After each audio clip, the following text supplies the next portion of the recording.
April is National Sexual Violence Awareness Month, and one of the signature events across the United States is Walk a Mile in Her Shoes. In this event, it's intended for men to step up and actively work to break the cycle of violence against women and girls, as well as promoting gender equality. During the event, we wear women's shoes in order to provide a symbolic gesture to understand this issue from their perspective. And to raise awareness, I walked 100 miles in women's shoes this past week as I backpacked along the Appalachian Trail in Virginia. By putting women's shoes on every day for 6 days and seeing them all day long as I stepped over rocks, navigated creeks, climbed mountains, it kept reminding me to think about what I can do as a man to make a difference. And during my hike, I periodically shot short videos reflecting on what I learned on the trail, what I've decided to do to make a difference, and sharing my thoughts on what all of us can do to make a difference. Because as men, sexual violence against women starts with us, and we have the power to end it with us too. Here are my hiking thoughts.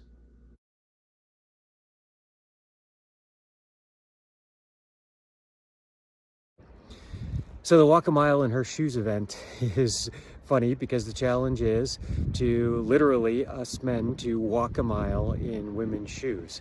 And the reason why I'm doing this video while I'm out backpacking right now is because I am literally walking 100 to 120 miles in her shoes.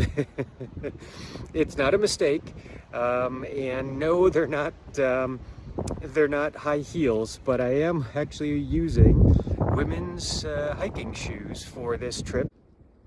Yes, these are my shoes, and these are the women's Hokas that I'm wearing, the women's Speedgoat 4 GTXs.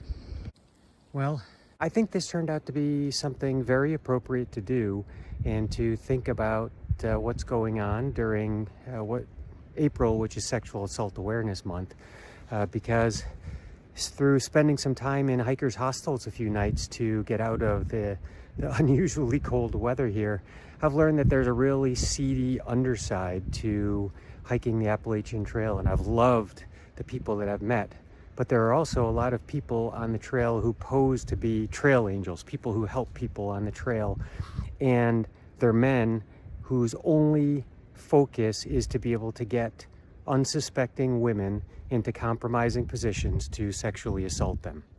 And so even here on the trail, where I love being in nature, it's something that we all need to think about on how we can break the cycle of violence against women.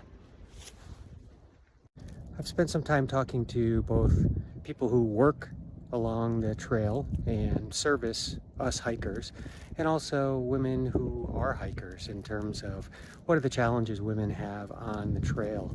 And it's really disappointing because I've had this thought of it's a family out here, a hiker's family.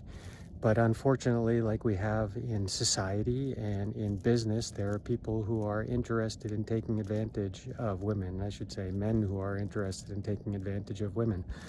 And so there's a number of thoughts that I have in terms of trail etiquette, as well as just lessons for life in terms of how to approach that. The first thought is we're strangers meeting strangers often in life. And in those situations, it depends upon how you act, what you say, what you do, regardless of what your intentions are, that may make a woman feel uncomfortable or unsafe. So one of the things that we have to do is when we're meeting with people, whether it be here on the trail or in business or just in our social lives, is think about what it is that we're saying and what we're doing, and how we can make sure that everyone feels safe and comfortable in the conversations and the interactions that we have. The second observation I had is, if you're in a situation where there's a guy and he's being that guy, then do something in order to help out. I've been in that situation a couple of times now when I've been hiking, and that happened this week too, where there was a guy who I knew was totally harmless, but the way he was speaking And the things he was talking about, it was just stream of consciousness. I'm sure he didn't intend it, but you could see that it was making the two college girls that were staying at the hostel as well uncomfortable. And if you're not comfortable stopping him from doing that because you don't know how he'll react, maybe you don't know the person, then change the conversation. Change it to something that's a whole lot lighter and makes people feel more comfortable. My third and last observation is when you're talking and interacting with women, compliment them, bring them into conversations. And by complimenting, I don't mean telling them how attractive they are. When you're speaking with them, tell them how impressed you are with the things that they're doing. When I was sitting in hostels or at camps speaking with women about their solo hikes, I would be thinking, man, that's really amazing. I couldn't do that. But it was in my mind. So I have to always remind myself to say it out loud too. People want to hear that. And men spend a lot of time talking about what we do, but what's more important is when women do something impressive, have a great accomplishment, speak it up, tell them, and also in work, bring women into the conversation. If you're getting complimented for an accomplishment, I might say, yep, I did, that was really great, but I would have never accomplished what I did without partnering with Cheryl. Or if I'm in a meeting and we're talking about a topic that I know that someone else has a really good idea on, but their idea isn't being heard, speak up and say, hey, Rebecca had a great idea. Rebecca, why don't you share that with us? Find ways to bring them into the conversation and to raise them up. Well, I just passed the 100-mile mark on my walk a mile or walk 100 miles in her shoes trek. I'm about 5 miles away from the end of my trip, and so it'll be a short hike to get to where my ride is. It'll take me back to the airport. But it's been a really interesting trip. In the last 5.5 days, I've walked 100 miles in women's shoes, and I'll show you a picture of them again in a minute.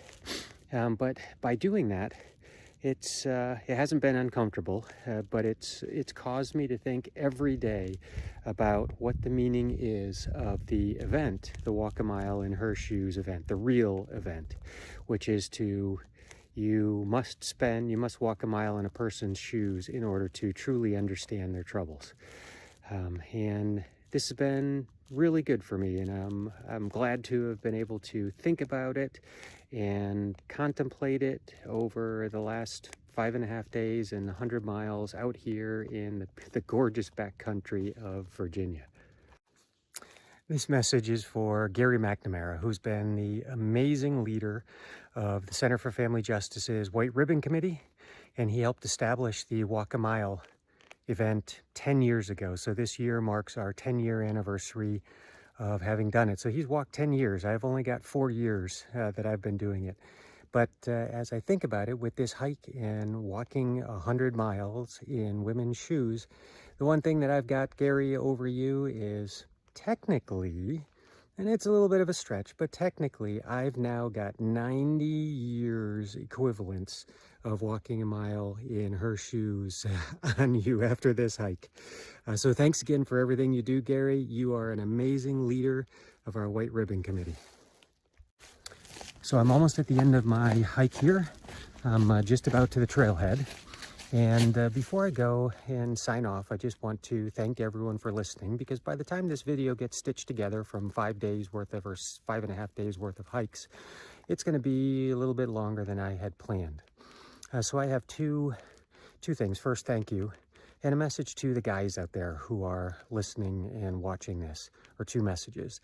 The first is, find a way in order to get into action, in order to help break the cycle of violence against women and girls. And second, in your everyday life, find out a way to help bring gender equality into our society more, whether that be at home or at work or in social interactions that you have. Each one of us can make a difference. Thanks again. Well, I made it. I'm here at Sugar Run Road on the Appalachian Trail, which is if I walk down this road, it's going to be just a short walk down to the Woods Hole Hostel. which is where I'm going to be meeting my ride back to the airport. What a fantastic, difficult, challenging 5.5 days it's been. I started out with weather where I was in t-shirts, shorts, and a do-rag for my head. And the last 3.5 days, I've been wearing just about everything, with a knitted hat, with winter gloves, with thermals on my legs and multiple layers on my body, with gale force winds and snow and temperatures in the teens and wind chills all the way down into the single digits. So it's been a crazy, crazy set of weather events that have really challenged me. But at the same time, I think I did pretty okay.